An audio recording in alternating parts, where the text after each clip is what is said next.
Degree দ্বিতীয় বর্ষ ও হিসাব বিজ্ঞান বিভাগের অনার্স দ্বিতীয় বর্ষের শিক্ষার্থীদের জন্য আজকের এই লেকচার। আমরা ইতিপূর্বে প্লান্টেসেটের চ্যাপ্টার থেকে এর আগেও বেশ কয়েকটি লেকচার তোমাদের দেওয়া হয়েছে।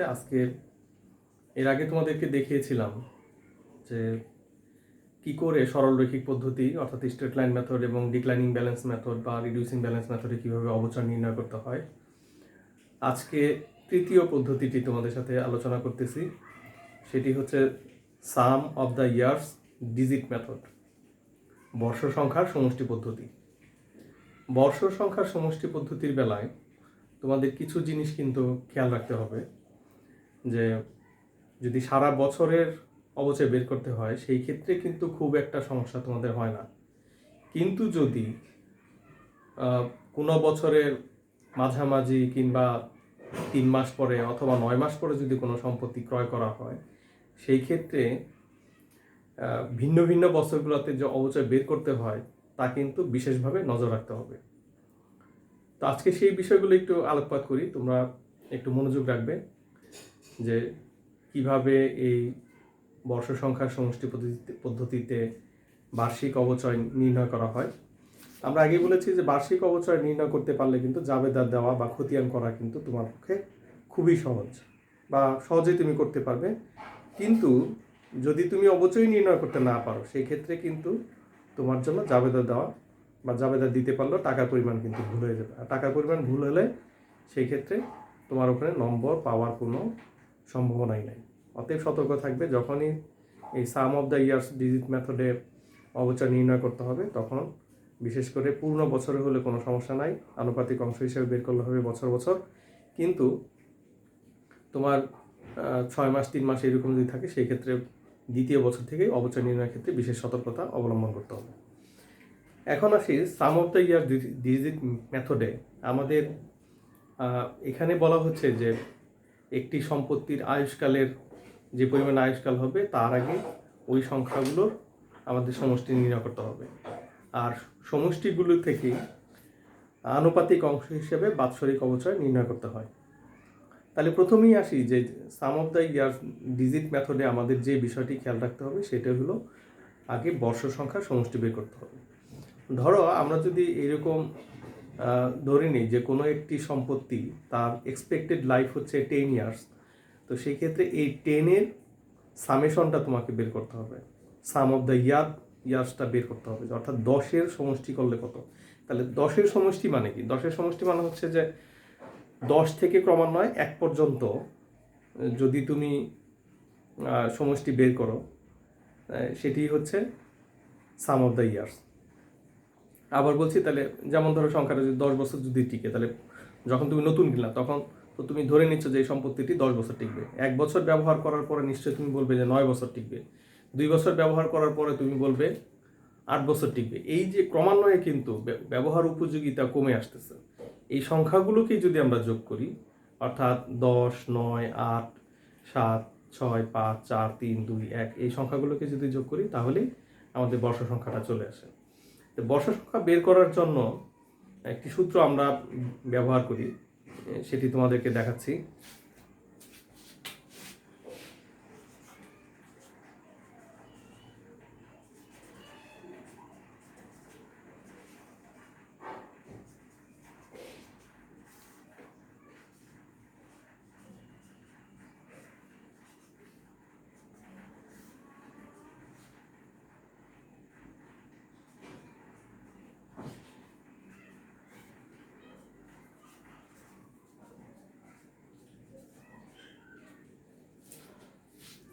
তো ঠিক আছে, এখানে দেখো আমি যে একটু আগে বলছিলাম যে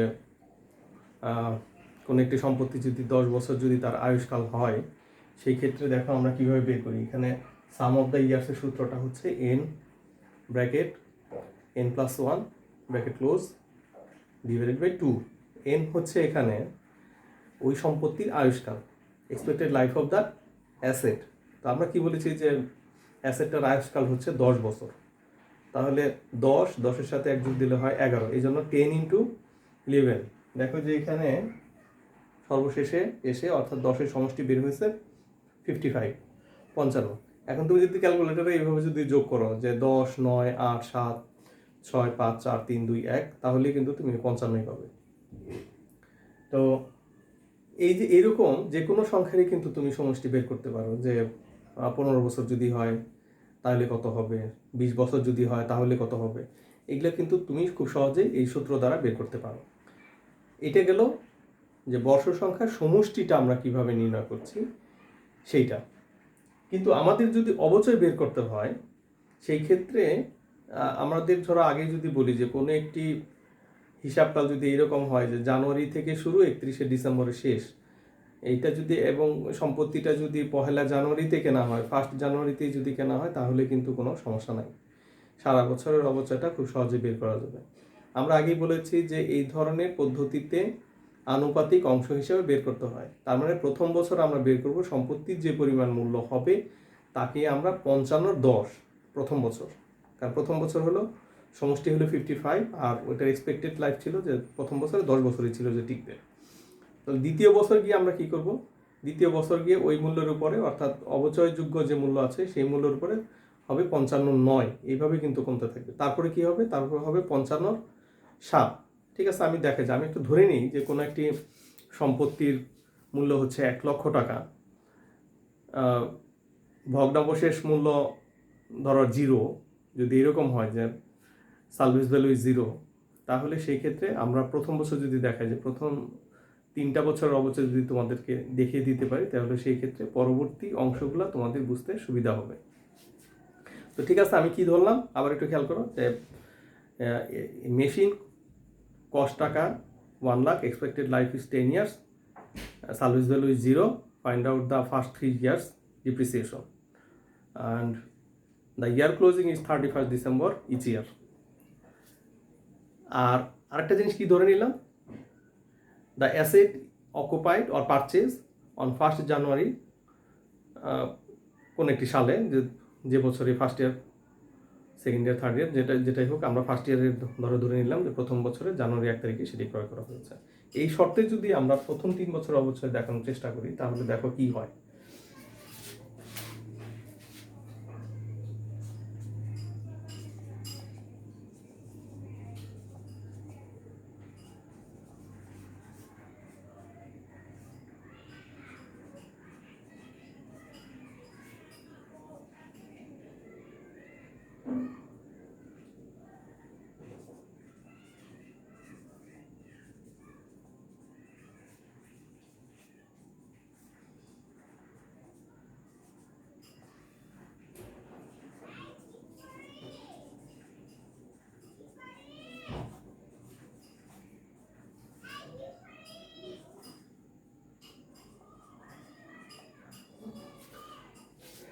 দেখো এখানে সবচেয়ে জরুরি যে বিষয়টা সেটা হলো প্রথম বছর কত, 55/10। এই বিষয়টা কিন্তু এই আনুপাতিক যে অংশটা সেটা কিন্তু খুব জরুরি।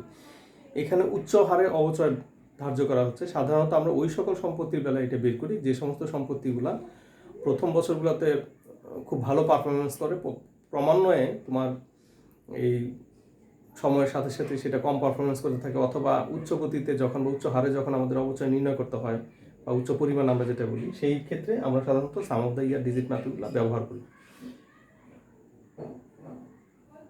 তো যাই হোক, তাহলে প্রথম বছর কত, 55/10 ফার্স্ট ইয়ার, সেকেন্ড ইয়ার যে 55/9, থার্ড ইয়ার 55/8, এইভাবে এটাকে ভাগ দিলে যে পরিমাণ টাকা আসবে সেটাই। এরপর যদি তোমাকে বলি চতুর্থ বছর বের করো, তাহলে নিশ্চয় তোমার বুঝতে অসুবিধা নাই যে পরের বছর নিশ্চয়ই তুমি এই 1 লক্ষ টাকা কি করবে, 55/7 দিয়ে তুমি নির্ণয় করবে। তো পরিমাণটা দেখি আমরা কত।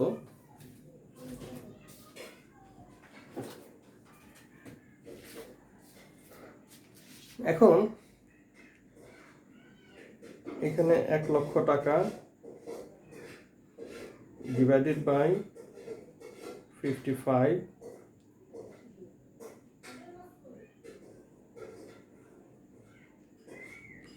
গুণ 10, তাহলে প্রথম বছর আসছে তোমার 18,181 টাকা।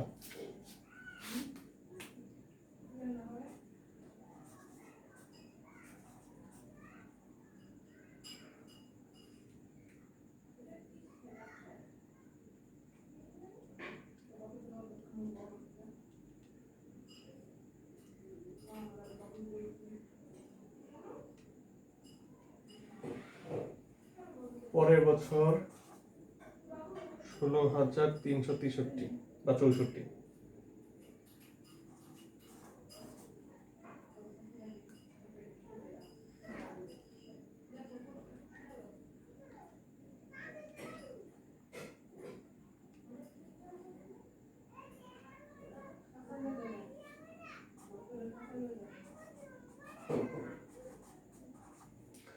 তারপর বছর 14,545। তো এই যে এখানে দেখো যে প্রত্যেক বছরই কিন্তু আনুপাতিক অংশটা কমে যাওয়ার কারণে কিন্তু অবচয়ের পরিমাণটাও কমে যাচ্ছে। আর এখানে সবসময় তোমাকে খেয়াল রাখতে হবে যে আমাদের যে অবচয়যোগ্য মূল্য যেটা আছে সেটার উপরে কিন্তু নির্ণয় করতে হচ্ছে। অবচয়যোগ্য মূল্য বলতে এখানে আমাদের আগে বলছি যদি সালভেজ ভ্যালু থাকে তাহলে সেই ক্ষেত্রে সালভেজ ভ্যালুটা বাদ দিয়ে নিতে হবে। ক্রমহ্রাসমান জেরের মতন কিন্তু নয়, বা আমরা ডিক্লাইনিং ব্যালেন্স মেথডের মতো নয়। এখানে আমরা কি করব, আমরা বাদ দিয়ে নিব যে মূল্য আছে 1 লক্ষ, তার থেকে যদি সালভেজ ভ্যালু থাকে 10,000, তাহলে ওই 10,000 বাদ দিয়ে অবশিষ্ট টাকার উপরে তারপরে আনুপাতিক অংশ হিসেবে বের করতে হবে। এইটা একটা বিষয়। তাহলে আশা করি পরের অংশগুলো তোমরা নিশ্চয় পারবে। কিন্তু ছাত্রদের জন্য সবচেয়ে বড় সমস্যা হলো যে ধরো আমি এই যে একটু আগে যে কোশ্চেনটা সমাধান করার চেষ্টা করলাম, এইটাকে যদি সামান্য একটু মডিফাই করি তাহলে কিন্তু তোমাদের জন্য একটু সমস্যা হয়ে যাবে। কেমন? যে যদি বলি যে এই মেশিনটা আমাদের হিসাবকাল শুরু হলো জানুয়ারি 1 তারিখ থেকে শুরু এবং শেষ হচ্ছে 31শে ডিসেম্বর। কিন্তু এখন যদি এইরকম হয় যে কোনো একটি মেশিন, এই মেশিন পারচেজ অন 1 এপ্রিল 2017,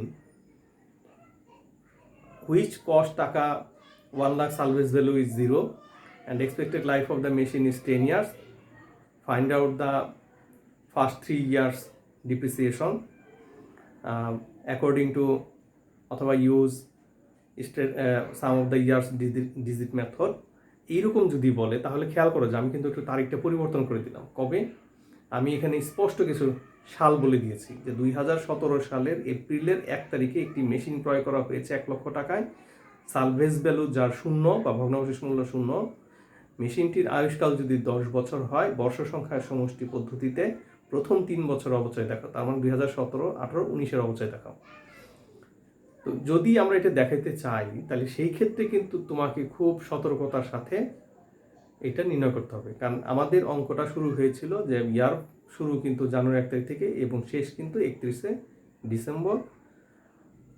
ধরো 2017, 2018, 2019 এবং প্রত্যেকটা বছরে 31শে ডিসেম্বর শেষ হচ্ছে। তাহলে সেই ক্ষেত্রে প্রথম বছর কিন্তু 2017 সালে এই সম্পদটি 9 মাস ব্যবহৃত হয়েছে।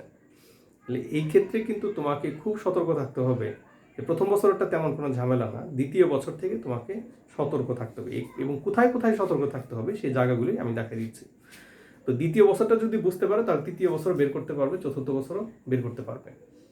তো কোশ্চেনটা যদি খেয়াল না করো তাহলে বারবার আমি আবারও বলছি, ভিডিওটা দরকার হলে থামায় থামায় তোমরা দেখে নিবে যে কোশ্চেনটা কী বলছিলাম, কোথাও শুনতে তোমার অসুবিধা হয়েছে কিনা, বুঝতে অসুবিধা হয়েছে কিনা। কারণ বারবার বলছি যে এই মেশিনটি এখন 9 মাস প্রথম বছর ব্যবহৃত হয়েছে, পরের বছর থেকে কিন্তু 12 মাসই ব্যবহৃত হচ্ছে। তো সেই ক্ষেত্রে কিন্তু আনুপাতিক অংশ বর্ষ সংখ্যার পদ্ধতিতে কিন্তু 12 মাসের অবচয় নির্ণয় করতে হয় কোন একটা অনুপাতে, যেমন 55-10, 55-8 এগুলো কিন্তু 12 মাসই হবে। তো প্রথম বছর 9 মাস চলে যাবে। তো ঠিক আছে, আমি দেখাই।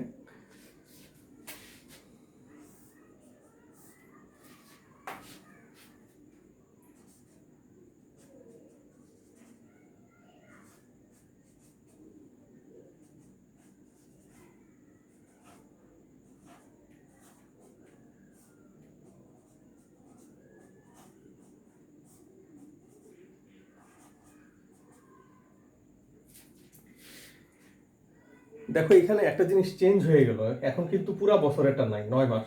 তাহলে যে পরিমাণ অবচয় আসবে সেটাকে আমরা 12 দিয়ে ভাগ দেবো, 9 দিয়ে গুণ দেবো।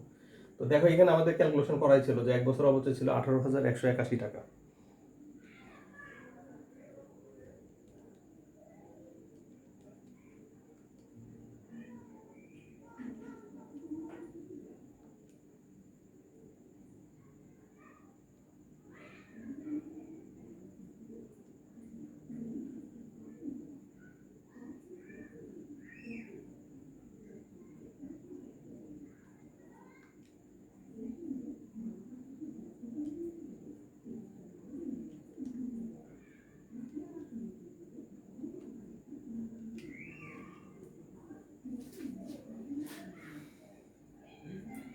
13,636 টাকা প্রথম বছর অবচয়।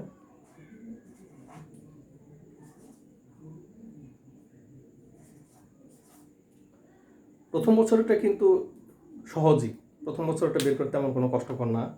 1,00,000 টাকা, তার 55 তাকে ভাগ 12 মানে 12 মাসে 1 বছর, আর তাকে তুমি 9 মাস যেহেতু ব্যবহৃত হয়েছে, যতটুকু ব্যবহৃত হয়েছে অতটুকুই তুমি বের করো। এখন দ্বিতীয় বছর অর্থাৎ 2018-তে যখন তুমি অবচয় বের করবে তখনই তোমাকে সতর্ক হইতে হবে যে এই যে 55-10, এই 55-10-এর অনুপাতে 3 মাস কিন্তু রয়ে গেছে, 9 মাস চলে গেছে, 12 মাসের 9 মাস এখানে চলে গেছে, আর রয়ে গেছে 3 মাস। তাহলে এই ক্ষেত্রে এই যে পরবর্তী যখনই 2018 সাল চলে আসবে তখনই তোমাকে সতর্ক হইতে হবে। এখন 2018 সাল আমি দেখাচ্ছি, সেই ক্ষেত্রে কোন কোন জায়গায় সতর্ক থাকতে হবে এটা একটু খেয়াল রেখো।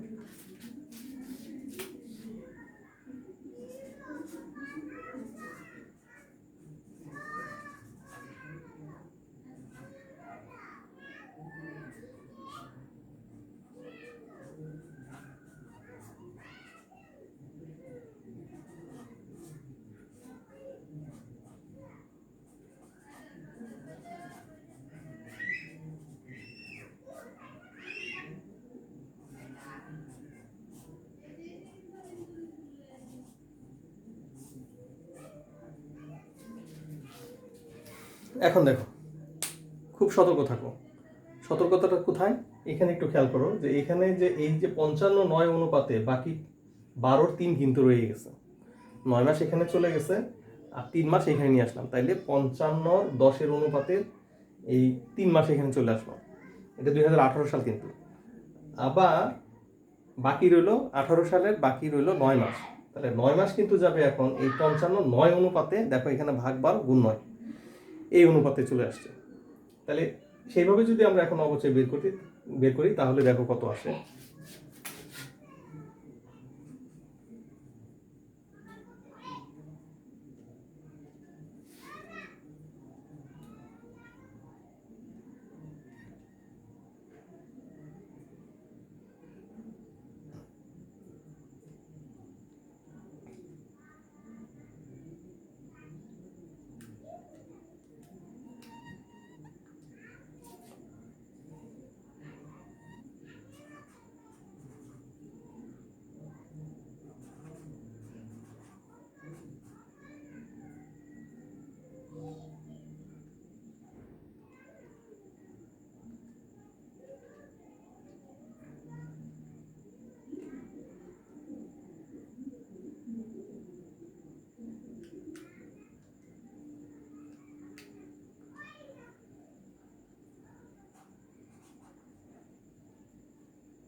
দেখো তাহলে প্রথম অংশে আসলো 4,545, আর পরের অংশটা আসলো 12,273, দুইটা যোগ দিলে আমাদের পরের অংশটা এই দুইটার সমষ্টি চলে আসবে। 4,545 যোগ 12,273, মোট অবচয় 16,818। এখন 2019 সাল যখন করতে যাবে তখন আবার এই 55-9-এর 12-3 মাস আসবে, আর 55-8-এর 9 মাস আসবে।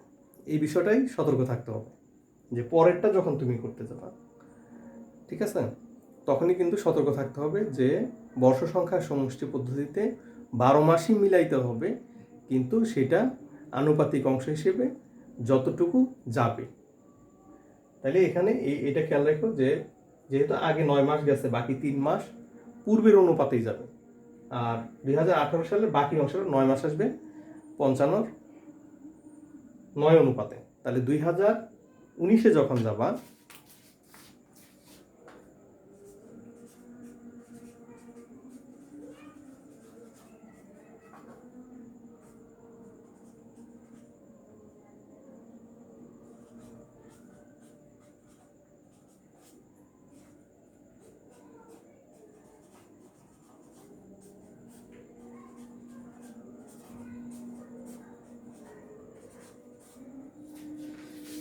দেখো আমি আর ক্যালকুলেশনটা দেখালাম না, মূল জিনিসটা হলো ক্যালকুলেশনটা করে নিবা তোমরা।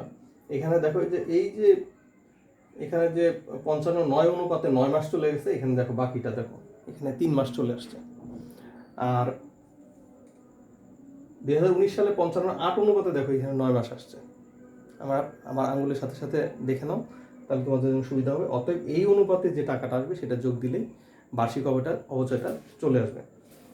তো যাই হোক, এই ছিল বর্ষ সংখ্যার সমষ্টি পদ্ধতিতে আমি পুরা বছর হলে কি হয় আর কোন একটি সালের মাঝামাঝি বা যে কোনো সময় যদি কেনা হয় তাহলে কিভাবে বের করতে হয়, এই দুটি অংশই তোমাদের দেখালাম। তারপরেও আবারও যদি সুযোগ থাকে তোমাদের কলেজে যখন দেখা হবে তখন ইনশাল্লাহ আবারও দেখানোর চেষ্টা করবো তোমাদেরকে। স্পেশালি এটা ছাত্রদের সমস্যা থেকেই যায়। কারো যদি কোনো সমস্যা থাকে আমাকে নক করো, আশা করি আরও বোঝা দেওয়ার চেষ্টা করবো আমি। আর পরবর্তী লেকচার দেওয়ার আগ পর্যন্ত সবাই তোমরা ভালো থেকো। সে পর্যন্তই আমরা আজকে এখানেই আমি বিদায় নিচ্ছি। আল্লাহ।